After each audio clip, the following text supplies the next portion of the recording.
warahmatullahi wabarakatuh. Selamat pagi siswa-siswa semuanya. Pagi Pak.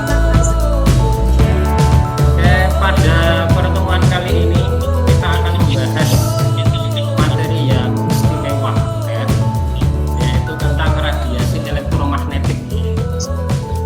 Namun sebelum kita memulai pelajaran, marilah kita berdoa terlebih dahulu ya. Berdoa menurut agama dan keyakinan masing-masing. Berdoa mulai.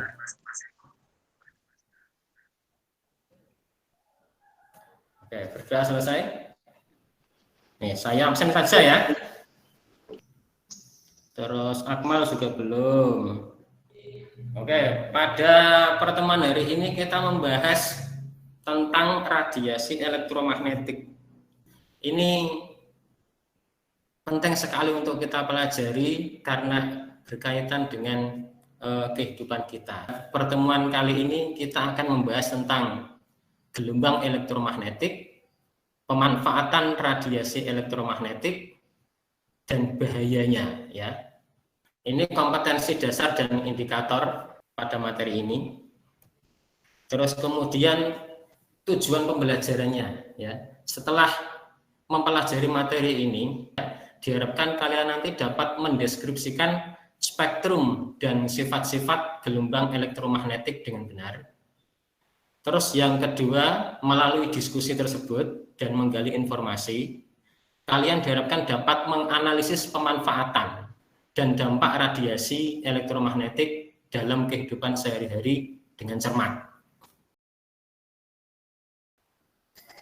Langsung saja ya, ini ada pelangi di matamu ya. Nah, kita lihat pelangi berikut ya. Ini kumpulan pelangi ini.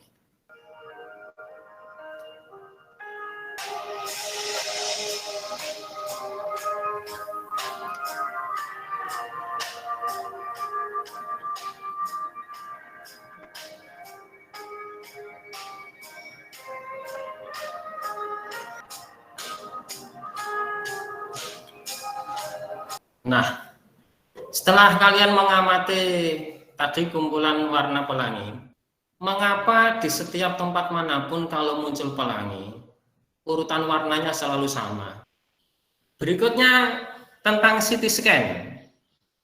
Ini juga gelombang elektromagnetik. Saya tampilkan ini. Ya. A CT scan, also known as a CAT scan or computerized axial tomography, is a painless diagnostic test that uses X-rays and computers to create cross-sectional images of bones and tissues inside your body. Your doctor may recommend a CT scan to examine your body for any of the following: blood clots, broken bones, cancerous tumors, infections, internal injuries and bleeding, and signs of heart and vascular disease.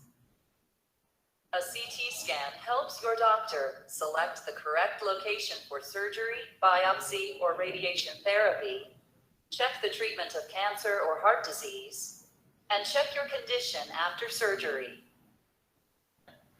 Tadi salah satu manfaatnya untuk apa sih? Itu Pak, memperoleh diagnosis kelainan otak kayaknya. Nah, itu salah satunya. Banyak tadi manfaatnya dari CT scan ya.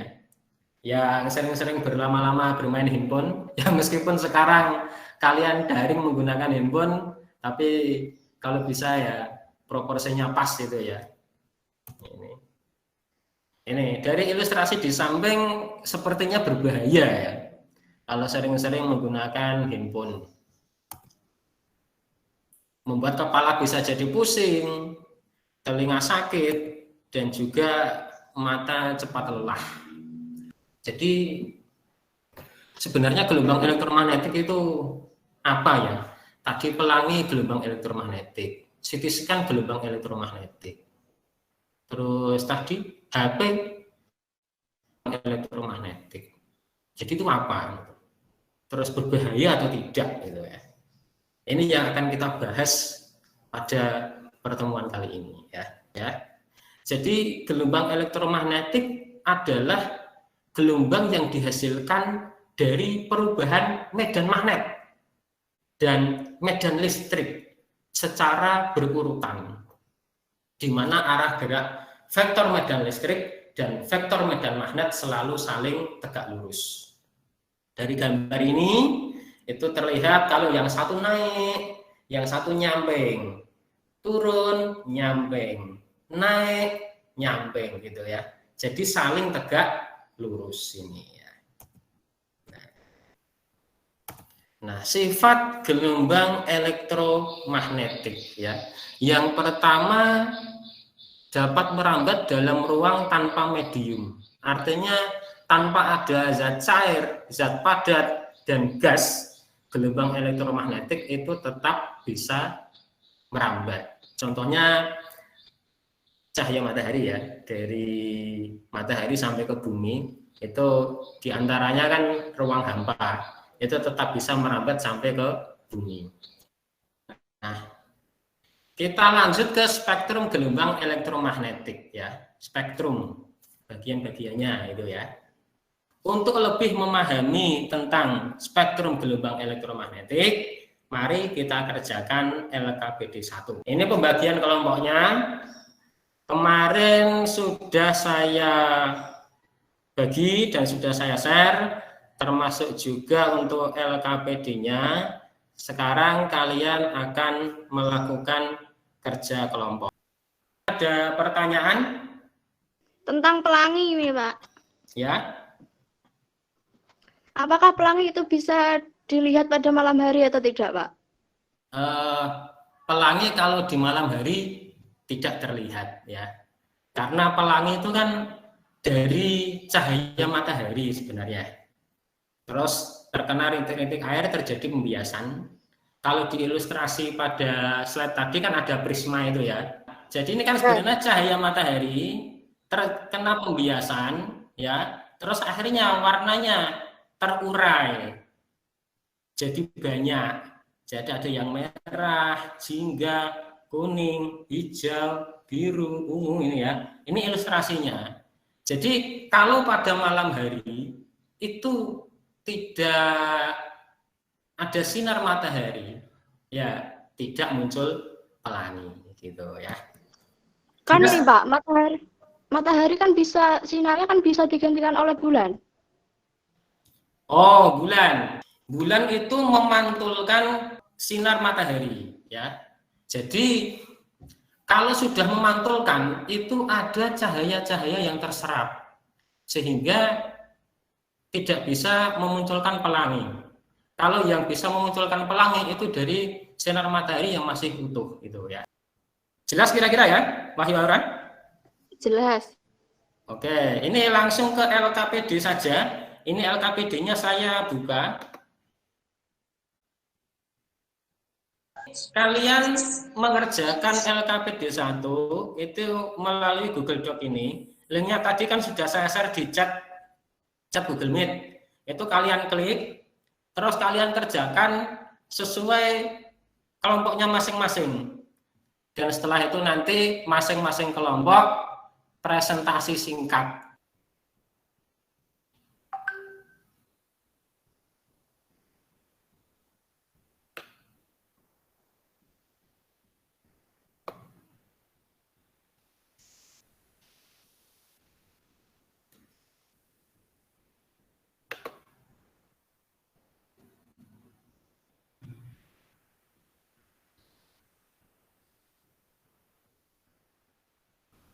Ya, kalau misal sudah search di Google, ketemu jawabannya, terus kalian analisis bersama kelompok, betul enggak? Bisa langsung ditulis di ini, di Google Doc ya. Kita mulai dari kelompok 1 dulu ya. Jika ada air lalu terkena sinar matahari, maka terjadilah pembiasan cahaya yang dapat menghasilkan pelangi. Ketika cahaya matahari mengenai dan dipantulkan oleh butiran air, cahaya akan terdispersi dan melebar sehingga tampak warna-warni yang ada di pelangi. Dan fenomena munculnya warna-warna yang tampak pada gelembung sabun menunjukkan gejala interferensi cahaya. Kesimpulannya, fenomena munculnya warna-warna yang tampak pada gelembung sabun menunjukkan gejala interferensi cahaya. Pada dasarnya, jika sebuah tetesan air terkena pancaran sinar matahari, maka sinar matahari akan dibengkokkan oleh tetesan air sehingga timbul pelangi atau warna. Dari warna-warna tersebut mempunyai panjang gelombang dan frekuensi yang berbeda. Jadi kesimpulannya bahwa cahaya matahari itu bisa terurai menjadi pelangi. Kenapa bisa warna-warni? Karena memiliki panjang gelombang yang berbeda-beda. Oke, kita lanjut ke pemanfaatan radiasi ya. Untuk pemanfaatan radiasi tadi salah satunya CT scan ya. Radiasi dan zat radioaktif digunakan untuk diagnosis, pengobatan, dan penelitian. Tentang bahaya radiasi, ini kita diskusikan melalui LKPD 2 radiasi handphone. Silahkan kalian kerjakan kurang lebih 10 menit ya.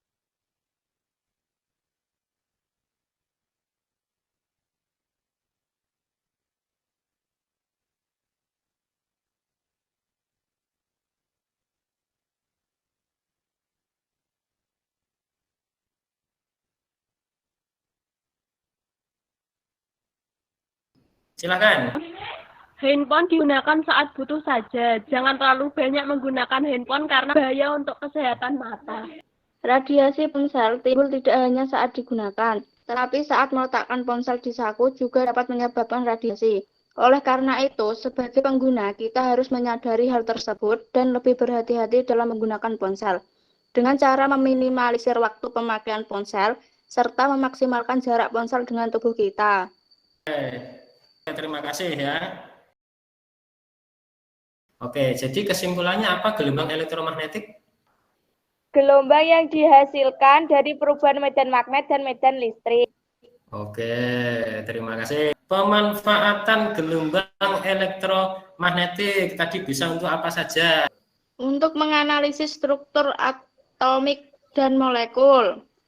Untuk berkomunikasi pada teknologi radar dan pemandu pendaratan pesawat serta pendeteksi keberadaan suatu objek. Oke, terima kasih. Berikutnya tentang bahaya radiasi elektromagnetik. Ultraviolet dapat menyebabkan pertumbuhan berbagai jenis tanaman menjadi lambat dan beberapa bahkan menjadi kerdil. Oke, terima kasih kalian sudah menyimpulkan. Untuk bagian akhir ini saya akan mengadakan kuisis ya, tes kuis dari materi yang telah kalian pelajari hari ini. Mulai. Ya.